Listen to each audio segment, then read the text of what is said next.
തോന്നാം. അപ്പം നമ്മൾ കഴിഞ്ഞ ക്ലാസ്സിൽ പറഞ്ഞുകൊണ്ടുവന്നത് ചിന്തിക്കുകയാണെങ്കിൽ നമ്മളുടെ അറിവിന് രണ്ട് വശത്തേക്കും, ഉള്ളിലേക്കും പുറത്തേക്കും, വശം എന്ന് പറഞ്ഞാൽ ഏതാണ്ട് ചെറുതായിട്ട് തോന്നണം, അങ്ങനെയല്ല, രണ്ടും ഒരു മേഖലയാണ്. നമുക്ക് അറിവിന്റെ മേഖല എന്ന് പറയുന്നത്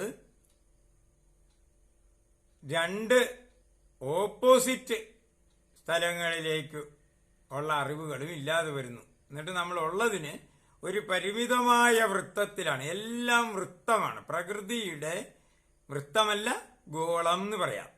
നമ്മളുടെ അറിവിന്റെ ഒരു ഗോളം, എല്ലാം ഗോളാകൃതിയിലാണ് പ്രകൃതിയിൽ സംഭവിക്കുന്നത്.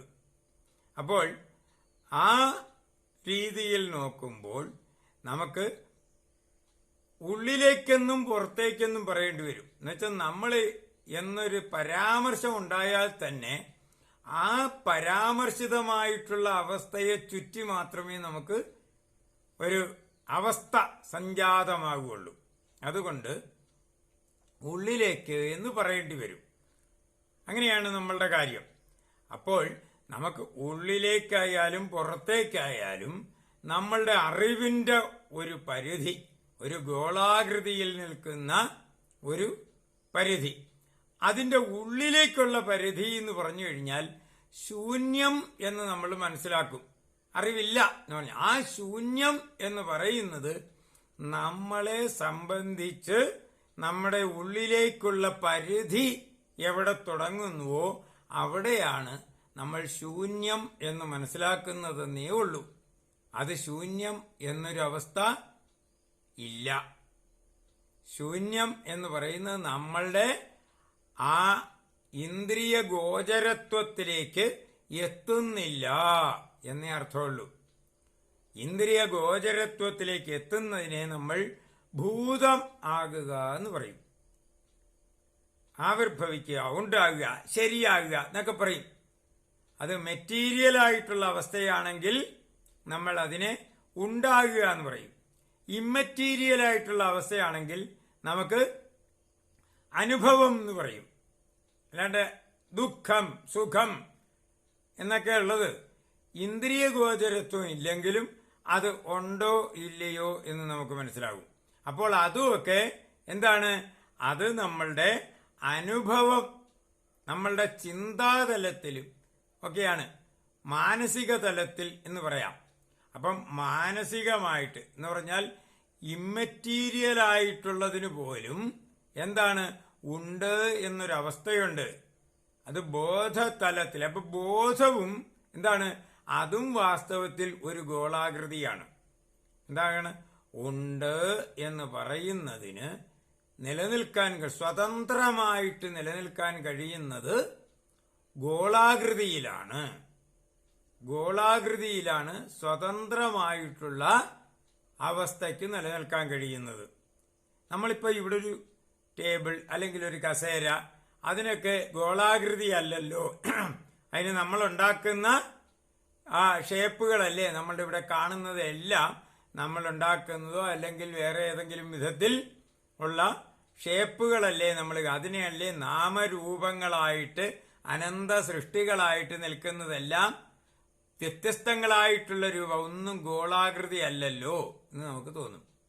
പിന്നെന്താണ് എല്ലാത്തിൻ്റെയും സ്വതന്ത്ര നിലപാട് ഗോളാകൃതിയാണ് എന്ന് പറയാൻ കാര്യം? ഇതൊന്നും സ്വതന്ത്രമല്ല. ഒരു സൃഷ്ടി എന്ന് പറഞ്ഞാൽ എന്താണ്? അതിന്റെ സ്വാതന്ത്ര്യത്തെ നിഷേധിച്ചു എന്നാണ്. സൃഷ്ടി എന്ന് പറഞ്ഞാൽ തന്നെ അർത്ഥമെന്താണ്? സൃഷ്ടിക്കുക. ഒരു തടിയെടുത്ത് ഒരു പ്രതിമ സൃഷ്ടിക്കുന്നു ഒരാള്. അപ്പോൾ തന്നെ അതെന്താണ്? അതിന്റെ സ്വാതന്ത്ര്യം നഷ്ടപ്പെട്ടു. ഞാനായിട്ടിരിക്കണം എന്ന് വാശി പിടിച്ചാൽ എന്റെ സ്വാതന്ത്ര്യം നഷ്ടപ്പെട്ടു. ഞാൻ ജനിക്കുമ്പോഴുള്ള ആ സ്വാതന്ത്ര്യം എനിക്ക് വളർന്നു വളർന്നു വളർന്നു വരുന്തോറും നമുക്ക് നഷ്ടപ്പെട്ടുകൊണ്ടേയിരിക്കും. എന്ന് പറഞ്ഞാൽ നമ്മൾക്ക് ചുറ്റുപാടുമുള്ള നമ്മളുടെ സാഹചര്യങ്ങളോട് നമ്മൾ ആ താതാത്മ്യപ്പെട്ടതായിട്ട് അതിനോടൊരു അറ്റാച്ച്മെന്റ് ഉണ്ടായിട്ട് നമ്മളുടെ സ്വാതന്ത്ര്യം കുറയും.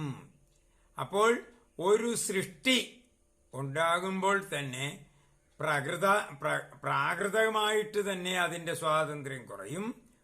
പിന്നെ ആ സൃഷ്ടി ഇതിനോട് പൊരുത്തപ്പെട്ട് വരുമ്പോൾ വീണ്ടും സ്വാതന്ത്ര്യം കുറഞ്ഞു വരും.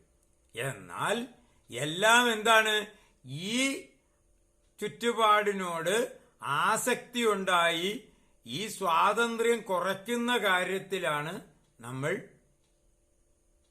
കൂടുതൽ ദത്തശ്രദ്ധനാകുന്നത്. ഉദാഹരണത്തിന്, ജനിച്ചു കഴിയുമ്പോൾ അമ്മ എന്നൊരു അറ്റാച്ച്മെന്റ് ആദ്യം ഉണ്ടാകും. നമ്മൾ അമ്മയുടെ പാല് കുടിച്ച് വളരുന്നതാണ്. അതുകൊണ്ട് അമ്മ എന്നുള്ളതിനോട്, ആ ഒരു അവസ്ഥയോട് നമുക്ക് കൂടുതൽ അറ്റാച്ച്മെന്റ് ഉണ്ടാകും. അത് കഴിയുമ്പോഴാണ് നമ്മളുടെ വീട്ടിലുള്ള മറ്റ് അംഗങ്ങളുടെ ആ സാമീപ്യം, എത്ര കണ്ട് സാമീപ്യം വരുന്നു അതനുസരിച്ച് അതിനോട് കോംപ്രമൈസ് ചെയ്ത് ശീലമാകും തോറും അതിനോട് അവരും ആ വ്യക്തികളോടൊക്കെ അറ്റാച്ച്മെന്റ് ഉണ്ടായി, വീടിനോട് അറ്റാച്ച്മെന്റ് ഉണ്ടായി. എന്ന് വെച്ചാൽ വീടെന്ന് പറഞ്ഞാൽ, വീടെന്നുള്ള കൺസെപ്റ്റ് ഒന്നും വലിയ ആളുകളുടെ കൺസെപ്റ്റ് ഒന്നും അല്ല കുഞ്ഞുങ്ങൾക്കുള്ളത്. പക്ഷെ എന്നാലും നിരന്തരം വർത്തിക്കുന്ന ഒരു സ്ഥലം എന്നുള്ള നിലയ്ക്ക് അതിനോട് അറ്റാച്ച്മെന്റ് വരും. പിന്നെ അതിന്റെ കൂടുതൽ അതിനോട് അറ്റാച്ച്മെന്റ്, അറിവ് കൂടുന്തോറും, അതിനോടുള്ള ഇടപഴകൽ കൂടുന്തോറും അതിന്റെ ബഹുതരങ്ങളായിട്ടുള്ള വശങ്ങളെക്കുറിച്ച് അറിവ് കൂടും, അറ്റാച്ച്മെന്റ് കൂടും. അങ്ങനെ നമ്മൾ ജീവിച്ച് വരുംതോറും മനുഷ്യൻ അറ്റാച്ച്മെന്റുകളിലാണ്. മനുഷ്യനെന്നല്ല, ഏത് സൃഷ്ടിയും അറ്റാച്ച്മെന്റ് കൂടിക്കൂടി വരും. അപ്പോഴത്തെ എന്തു പറ്റും? സ്വാതന്ത്ര്യം കുറഞ്ഞ് തന്റെ സ്വഭാവത്തിന് ചിട്ടയുണ്ടാകും. എന്ന് പറഞ്ഞാൽ സ്വാതന്ത്ര്യം കുറയുമ്പോൾ ഉണ്ടാകുന്നതിനെയാണ് രൂപധാരണം എന്ന് പറയുന്നത്. നമ്മളുടെ സ്നേഹത്തിനാണെങ്കിലും നമ്മളുടെ ദേഷ്യത്തിനാണെങ്കിലും നമ്മുടെ വാത്സല്യത്തിനാണെങ്കിലും ഒക്കെ നമ്മളുടെ ആസക്തികൾക്കനുസരിച്ച് അതിന് അതത് സന്ദർഭങ്ങളിലുള്ള രൂപങ്ങൾ ഉണ്ടാകുകയാണ്. അപ്പോൾ ആ രൂപം ഇന്ദ്രിയഗോചരത്വം അല്ലാതെ ഉണ്ട്. ഇന്ദ്രിയഗോചരത്വം വരുന്നതിൽ കൂടുതൽ ശക്തമായിട്ട് വന്ന് ഇന്ദ്രിയങ്ങൾക്ക് സംവദിക്കാൻ കഴിയുന്ന രീതിയിലേക്ക് ഘനീഭൂതം ആകുന്ന അവസ്ഥയിലാണ് നമ്മൾ സാധാരണ ഭൂതപ്രപഞ്ചം എന്ന് പറയുന്നതേ ഉള്ളൂ. പക്ഷേ സ്നേഹം, വാത്സല്യം, ഇതൊക്കെയുള്ള വികാരങ്ങൾ, ആ വികാരങ്ങൾ ഒരു അത്രയധികം ഘനീഭൂതമല്ലാതെ വരുമ്പോൾ അതിനെ നമ്മൾ എന്താ പറയുക? ആത്മീയം എന്ന് പറയും. ആത്മീയം എന്ന് പറഞ്ഞാൽ ഇന്ദ്രിയ ഗോചരത്വം ഇല്ലാത്ത അവസ്ഥ. എന്റെ എന്നാണ് അർത്ഥം. എന്നെ സംബന്ധിച്ചത് എന്റെ എന്നൊക്കെ പറയും. എന്താ വെച്ചാൽ ആ വികാരങ്ങൾ എനിക്ക് അതേപോലെ, ഞാൻ മനസ്സിലാക്കുന്നത് അതേപോലെ കൈമാറ്റം ചെയ്യാൻ പറ്റുകയില്ല. എന്താ കാര്യം? ഞാൻ അനുഭവിക്കുന്ന ആ ആത്മീയ രൂപം അതെനിക്ക് എന്റെ കർമ്മേന്ദ്രിയങ്ങൾ കൊണ്ട്, ഇത് വാഗൊണ്ടോ കൈകൊണ്ടോ ഇതൊന്നും നമുക്ക് അങ്ങോട്ട് ട്രാൻസ്മിറ്റ് ചെയ്യാൻ പറ്റുകയില്ല പൂർണ്ണമായിട്ട്. ദേഷ്യം വന്നാൽ, അല്ലെങ്കിൽ ദേഷ്യം വന്നാൽ നമ്മൾ ചീത്ത പറയും. പക്ഷെ അതൊന്നും എനിക്കുണ്ടായ അനുഭവമല്ല കൈകാര്യം, എനിക്കുണ്ടായ അനുഭവമല്ല അവർക്കുണ്ടാകുന്നത്. അവർക്ക് സമാനമായിട്ടുള്ള, എനിക്ക് ഏതെങ്കിലും ഒരു കാര്യത്തോട് തോന്നിയപ്പോഴുണ്ടായ ഒരു വികാരം അവർക്ക് എന്റെ വാക്ക് കേൾക്കുമ്പോൾ അതുമായിട്ട് സാമ്യമുള്ള, പക്ഷെ അവർക്ക് എന്നോടാണ് ദേഷ്യം വന്നത്. എനിക്ക് എന്നോടാണോ ദേഷ്യം വന്നത്? എനിക്ക് ദേഷ്യം വന്നത് വേറെ എന്തിനോടുമാണ്. പക്ഷെ ഞാൻ അത് പ്രകടിപ്പിക്കാൻ വേറൊരാളോട് ദേഷ്യപ്പെടുമ്പോൾ അവർക്ക് ആ വസ്തുതയെക്കുറിച്ചൊന്നും മനസ്സിലാകണില്ല. അവർക്ക് എന്നോടാണ് ദേഷ്യം വന്നത്. അപ്പൊ തന്നെ യാതൊരു ബന്ധവും ഇല്ല, ഞാൻ ട്രാൻസ്ഫർ ചെയ്തത് യാതൊരു ബന്ധവും ഇല്ല എന്ന് മനസ്സിലാവും. എനിക്കൊന്നിനോട് പ്രത്യേക സ്നേഹം തോന്നി. ഒരു പൂ കണ്ടപ്പോൾ എനിക്ക് ആ പൂവിനോട് പ്രത്യേക സ്നേഹം തോന്നി. ഞാൻ എന്ത് ചെയ്തു? അതെടുത്ത് എൻ്റെ തലയിൽ വെച്ചു. അപ്പം എന്തുപറ്റി? പൂവിനുണ്ടായ വികാരം ഞാൻ കമ്മ്യൂണിക്കേറ്റ് ചെയ്തത്, ഞാൻ അതിനെ തലോടണ പോലെയൊക്കെ തലോടിക്കൊണ്ട് അതിനെ വാസ്തവത്തിൽ പറിച്ച് തലയിൽ വെച്ചു. എന്താ ചെയ്യുക? അപ്പൊ അതിനുണ്ടാകുന്ന പട്ടിയോട് സ്നേഹം ഉണ്ടായി, പട്ടിയെ ജീവപര്യന്തം പൂട്ടിയിടുകയാണ് നമ്മൾ ചെയ്യുക. അപ്പോൾ നമ്മൾ എന്ത് വികാരമാണോ നമുക്കുള്ളിൽ തോന്നിയത് അത് പ്രകടിപ്പിക്കുന്നത് അതാണ് എന്ന് വിചാരിച്ചാണ് പ്രകടിപ്പിക്കുന്നത്.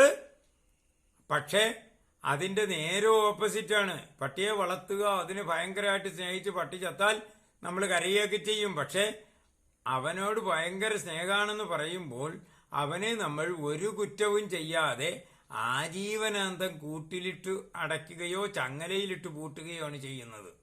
അപ്പോൾ അതിനെയാണോ നമ്മൾ സ്നേഹം എന്ന് പറയുന്നത്? അപ്പോൾ ആത്മീയമായ കാര്യങ്ങൾ നമുക്ക് അവൻ എന്നെ സംബന്ധിച്ചത് എന്നാണ് ആത്മീയത്തിന്റെ അർത്ഥം. എന്നെ സംബന്ധിച്ച് എന്താണ് എന്നുള്ളതിനെയാണ് ആത്മീയം. അത് നമുക്ക് കമ്മ്യൂണിക്കേറ്റ് ചെയ്യാൻ പ്രയാസമാണ്. എന്നാൽ ഭൗതികം എന്ന് പറയുന്നത് ആത്മീയതയുടെ സ്ഥൂലഭാവമായിട്ട് പരിണമിച്ചു കഴിയുമ്പോൾ ഉണ്ടാകുന്നതിനെയാണ് ഇന്ദ്രിയ ഗോചരത്വത്തിലേക്ക് വരുന്ന ഭാവമാണ് ഭൗതികം. അതുകൊണ്ട് അതിനെ നമുക്ക് ഞാൻ കാണുന്നത് നിങ്ങൾ കാണുന്നതും ഒക്കെ ഏതാണ്ടൊക്കെ ഒരുപോലെ വരും. ഏതാണ്ടൊക്കെ എന്നേ പറയാൻ പറ്റുള്ളൂ. ഒരാള് ഇന്ദ്രിയം കൊണ്ട് അനുഭവിക്കുന്നത് അതേപടി വേറൊരാൾക്ക് അനുഭവിക്കാൻ പറ്റുകയില്ല. ഞാനിവിടെ ഒരു ലൈറ്റ് കാണുമ്പോൾ നിങ്ങൾ ഇതേ സ്ഥാനത്ത് ഇതേ മാനസികാവസ്ഥയിൽ ഇതേ ഇന്ദ്രിയ ശക്തിയിൽ ഒക്കെ ഇരുന്നുകൊണ്ട് കണ്ടാലേ ഞാൻ കണ്ട ലൈറ്റ് നിങ്ങൾക്ക് കാണാൻ പറ്റുള്ളൂ. ഇവിടുന്ന് ഒരു അല്പം മാറിയല്ലാതെ നിങ്ങൾക്ക് ഞാനിരിക്കുന്ന സ്ഥലത്ത് ഇരുന്നുകൊണ്ട് നിങ്ങൾക്ക് അങ്ങോട്ട് നോക്കാൻ പറ്റില്ല. അപ്പോൾ സ്ഥലം മാറി, ദൂരം മാറി, മനസ്സിലാണ്ട? അപ്പൊ സ്ഥലകാല വൈയക്തികമായിട്ടുള്ള വ്യത്യാസങ്ങൾ കൊണ്ട് ഭൗതികമായിട്ടുള്ള കാര്യങ്ങളാണെങ്കിലും നമുക്ക് അനുഭവിച്ചത് അതേപടി കൈമാറാൻ പറ്റുകയില്ല. പക്ഷേ നമ്മൾ എന്താണ് വിചാരിക്കുന്നത്? ഈ ഭൗതികം പോലും അങ്ങനെ കൈമാറാൻ പാടില്ലാത്ത ആ അവസ്ഥയിൽ നമ്മൾ ആത്മീയ കാര്യങ്ങളിലാണ് വലിയ കട്ടും പിടുത്തങ്ങളൊക്കെ പിടിച്ച് നമ്മൾ ഇല്ലാത്ത വിപ്ലവങ്ങളൊക്കെ ഉണ്ടാക്കി കൊലപാതകങ്ങളുടെ ഒരു ഘോഷയാത്ര തന്നെ നടക്കുന്നത് ഇവിടെ. അപ്പോൾ നമുക്ക് ശരിക്കും നമ്മളുടെ അനുഭവങ്ങളെ യാതൊരു കാരണവശാലും അതേപടിയെന്നല്ല, അതിന് സമാനമായ യാതൊരു വിധത്തിലും അതിനോട് അടുത്ത വിധത്തിലല്ല. കണ്ണാടിയിൽ കാണുന്ന ഞാനും ശരിക്കുള്ള ഞാനും തമ്മിൽ ഒരേപോലെ തോന്നും എന്ന് പറഞ്ഞുകൊണ്ട് രണ്ടും ഒരേപോലെയാണോ? അത് അജഗജാന്തരം എന്ന് പറയുന്നത് പോലെയാണ് വ്യത്യാസം. അതിനു വേണ്ടിയിട്ട് അപ്പോൾ ഈ ആത്മീയ കാര്യങ്ങളെ കുറിച്ച് നമ്മൾ അതിഭയങ്കരമായ ഏറ്റവും കൂടുതൽ നമ്മൾ വിഷമങ്ങൾ ഉണ്ടാക്കുന്നത് ആത്മീയ കാര്യത്തെക്കുറിച്ചാണ്. എന്താ കാര്യം? നമ്മളുടെ അറിവില്ലായ്മ നമുക്ക് മനസ്സിലാകുന്നില്ല എന്നുള്ളതുകൊണ്ടാണ്. അതുകൊണ്ടാണ് ഇവിടെ യുക്തിവാദികൾ എന്ന് പറയുന്ന ഒരു കൂട്ടർ അവര് മനസ്സിലാക്കി വെച്ചിരിക്കുന്ന യുക്തി എന്താണോ അത് ഭക്തന്മാരെ പുച്ഛിക്കാനും ഇതൊക്കെ. ഈ ഭക്തന്മാരെക്കാളും ഒരു വ്യത്യാസവും ഇല്ലാത്ത അത്ര അന്ധവിശ്വാസികൾ തന്നെയാണ് ഈ യുക്തിവാദികൾ എന്ന് അവർക്ക് മനസ്സിലാകുന്നില്ല എന്നുള്ളത് മാത്രമാണ്. ഇത് നമുക്ക് വളരെ കൃത്യമായിട്ട് വിവരിക്കേണ്ട ഒരു കാര്യമാണ്. അത് നമുക്ക് അടുത്ത ക്ലാസ്സിൽ ചെയ്യാം എന്ന് വിചാരിക്കുന്നു. ഇന്ന് ഇത് മതി. നമഃ ശിവായ, നമഃ ശിവായ, നമഃ ശിവായ.